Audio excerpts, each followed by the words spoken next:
Kumusta? I'm fine. Um, how are you feeling today? Emotionally, physically, mentally? Honestly, I am tired since I had a long day, and since it's about to be the finals week, there's a lot of things going on, and a lot of requirements to compile. So yeah, but pushing through. Well, that's good. Um, since you have come here for counsel, is there anything you want to share about what happened to your, family last week? Oh, okay. So what happened about last week is that um, my mom's father died, which is my lolo. And as a result of that, I was absent for the whole week last week. And then we went to Sindangan, and there we met the wake of my lolo. And yeah, it was a sudden death, and we were never expecting about that. So it was a very rushed decision to be not around last week. So that's what happened.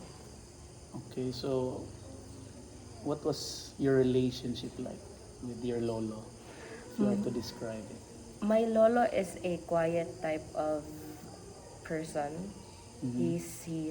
He prefers to be alone. He prefers to be always inside the house, just sitting and then, you know, listening to music and observing things around.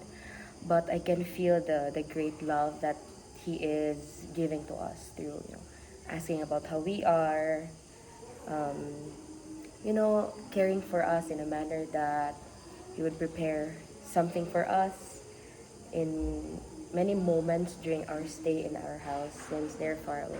And we only get the chance to be with them during vacations. So our relationship is not that very close, but I can say that it's a very wonderful relationship in which his action speaks louder than his words, His of course, words. because he's quiet and he just don't talk around always. So that's how I would describe the relationship. Since you had this not so noisy relationship with your lolo, what's the hardest part of your journey since him passing away? Did you miss something about him or things Yes, like that? there's a very um, big uh, void after that passing because I have always looked forward to seeing him and my lola every time we go back to Sindangan. Mm-hmm. And knowing that after next week, we'll be going back to Sindangan. So eventually, it will be the first time that I will not be seeing him anymore because he already passed. And the feeling that there's no more lolo who would who would ask my mom if how I am Mm-hmm. here in school and my life, since I'm the first grandchild. So it's I know my lolo cares for us so much because my lola would tell and my mom that he would ask, he would hope for best things for me, and that's just it. Well, I understand that you're juggling a lot of emotions, Mm-hmm. starting from that week until coming forward to the finals. So not just emotions about your family, but as well as with your studies.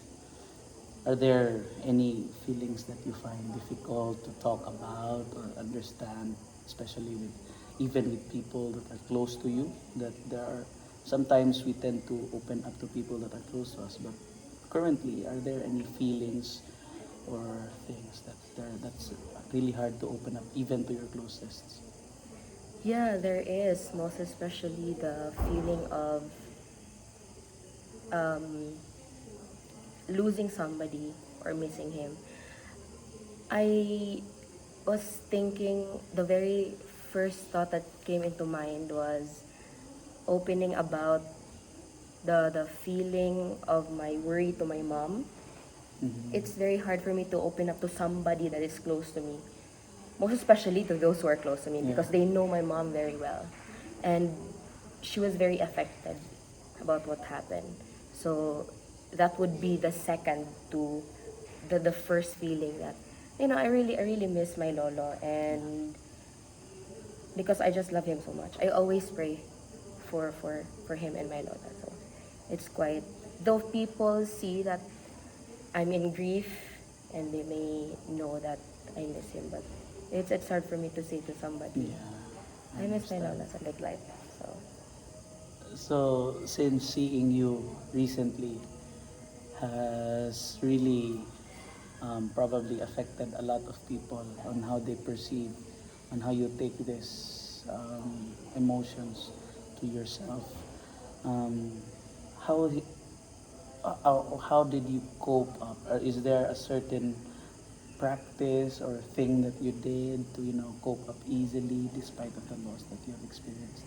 I think the thing that helped me in coping up, though it's not easy, but it's not that it's not that slow as expected. I think it's about what my dad has always saying to me, that